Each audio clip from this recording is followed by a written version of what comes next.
something that's interesting. Let's say that there are two of you in this analogy, and one of you wants something and the other one says that he wants something exactly opposite, or so it seems. So it's two people who seem to want a different thing about the same subject.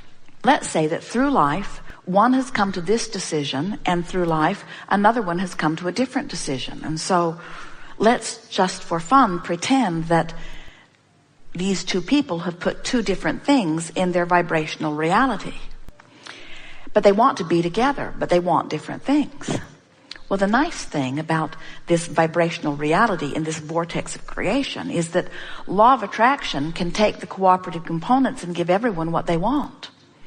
But the reason that it often doesn't play out easily for people like that is because, let's say she is knowing what she wants, but she doesn't think about it purely, so she doesn't get in her vortex. Instead, she worries about what he wants. And he doesn't think purely about what he wants, so he doesn't get in his vortex either. He just worries about what she wants. So now neither one of them are in the vortex. Neither one of them are getting what they want, and they're both blaming each other. Where if either would get into the vortex, they would find what they are looking for, you see. Here's another interesting thing, really interesting, and really it's the next part of this question.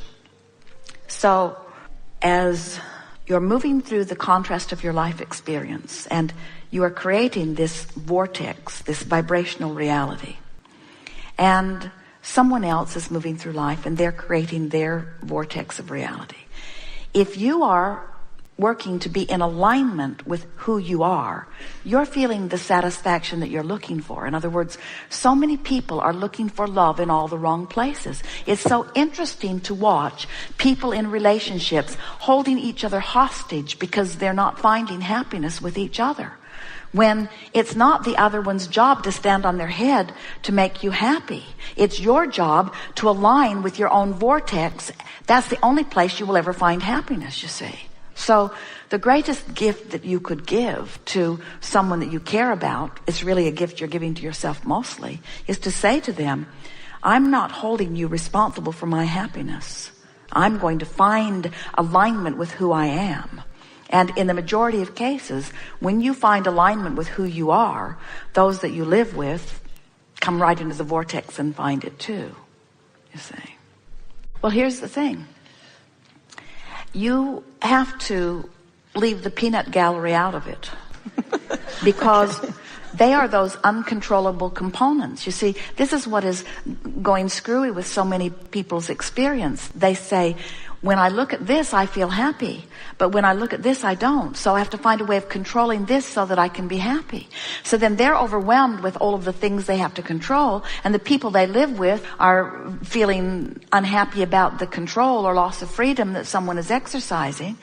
So what it comes down to is you have to let your happiness not be dependent upon what anyone else is doing.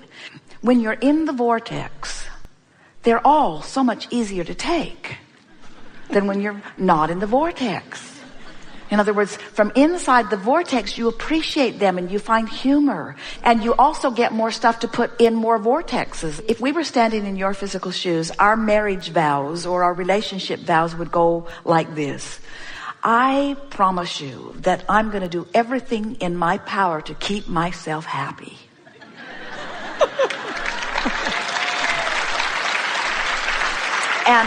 And I'm not going to hold you, not ever, responsible for the way I feel. So you're free. You are free to behave in whatever way you decide to behave, because I am an exerciser of unconditional love. And then you can say, a relationship that is so supremely important to me is the relationship between me and me. And when I get that into alignment, you're going to have a really good time with me. Because when I hook up with that source energy, you're going to be loved like you've never been loved. You're going to be appreciated like you've never been appreciated. You're going to be uplifted like you've never been uplifted. And you're off the hook because I take responsibility for how I feel. Imagine the basis of relationship that would be. We agree. Blame is a lot better feeling than guilt. But they're both out of the vortex. In other words, blame is only slightly higher on the emotional scale than guilt, and it's all out of the vortex. And this is the thing, anytime you feel less than good, like when you say, it embarrasses me that I now know that I'm the creator of my own reality and I'm not doing as well as I'd like to. That negative emotion that you have when you think that thought is because your inner being doesn't think that thought. In other words, you're contradicting the way Source feels about you. Source thinks you're wonderful, and Source thinks you're doing really well.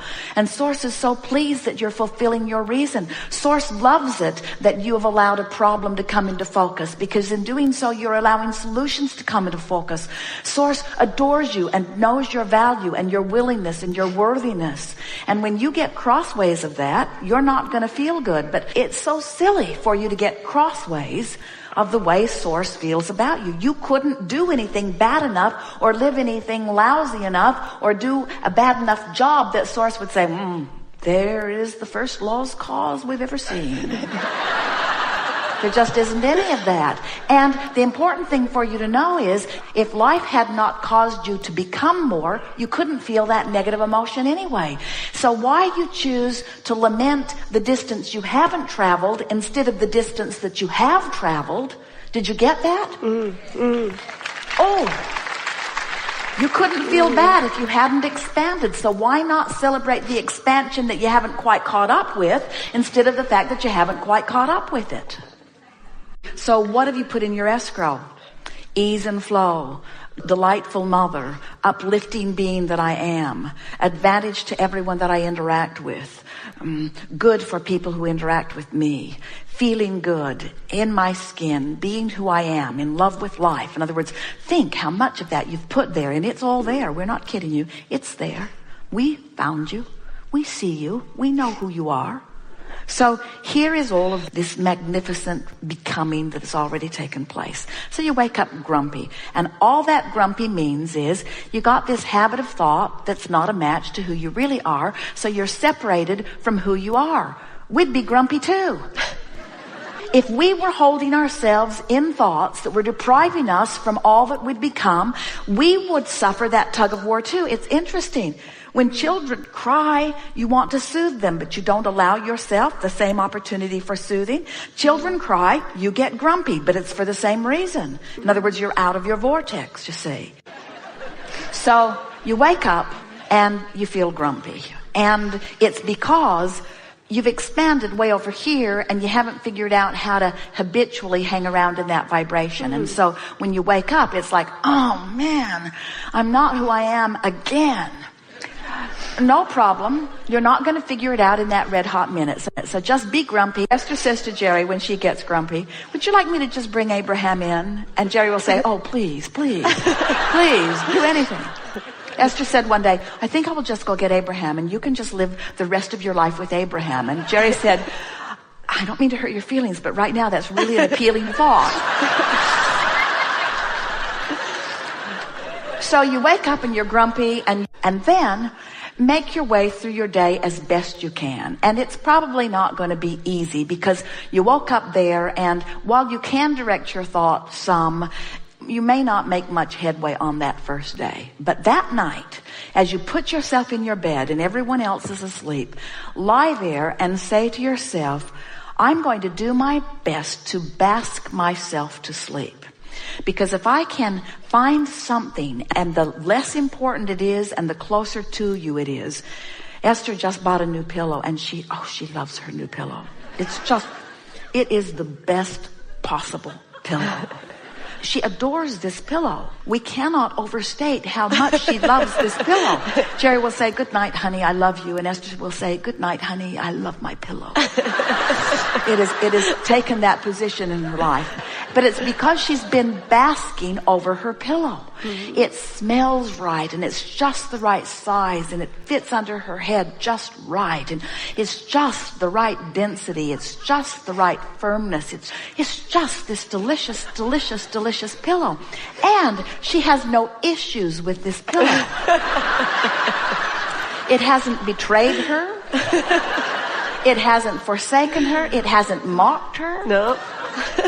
And so she basks herself into alignment with this pillow and with her bedding and with her bed and with her life and with her, in other words, she just reaches as far as she can without losing her feeling of basking over something.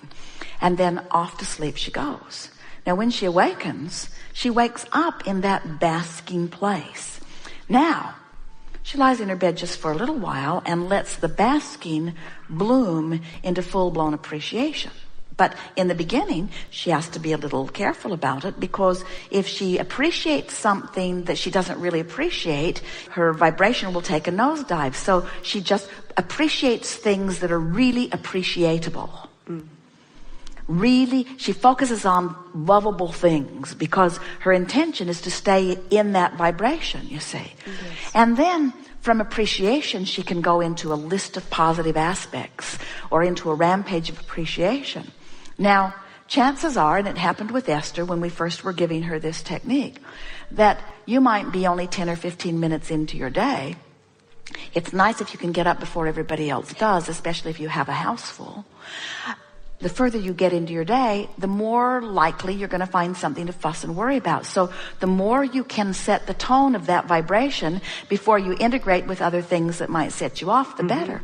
So the first day, by the time everybody gets up, you might be back on your broom. But it's different than it was before. It's different because you've shown yourself that you have the ability to direct your thoughts and your vibration to something that feels good to you. And we're not kidding you. If you will do that every night and then every morning and then every night and then every morning, you'll find this new set point that will become the norm. And you can say to anyone who asks, I was doing it the hard way for so long. I was standing in the midst of uncontrollable circumstances, and in my effort at controlling, I was losing myself. And then I discovered one thing I could control. I could like my pillow before I went to sleep. I can do that. I could bask my way to sleep. I could bask my way to sleep. And then I discovered I could appreciate for 2 or 3 minutes when I first woke up, before my feet hit the floor and before everything started happening around me.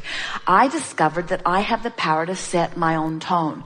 And at first, I had to do it in the privacy of my bed when no one else was awake. But I just got better and better at it until in time, I can be standing right in the middle of a really upsetting situation, and I can choose a basking thought because I don't have to face reality. I create reality. I don't have to take what is. I can control the way I feel. I can love unconditionally. I'm powerful enough to do that.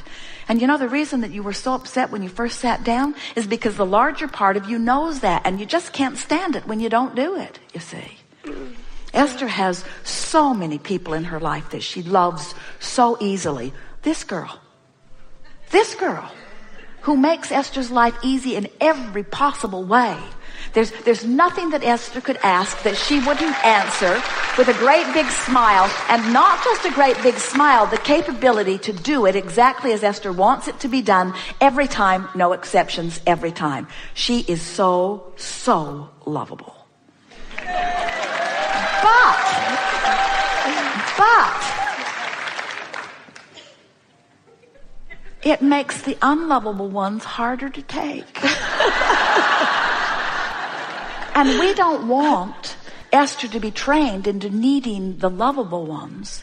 We want Esther to train herself into loving anyway. Anyway. Yes. So you can be bad and it's all right.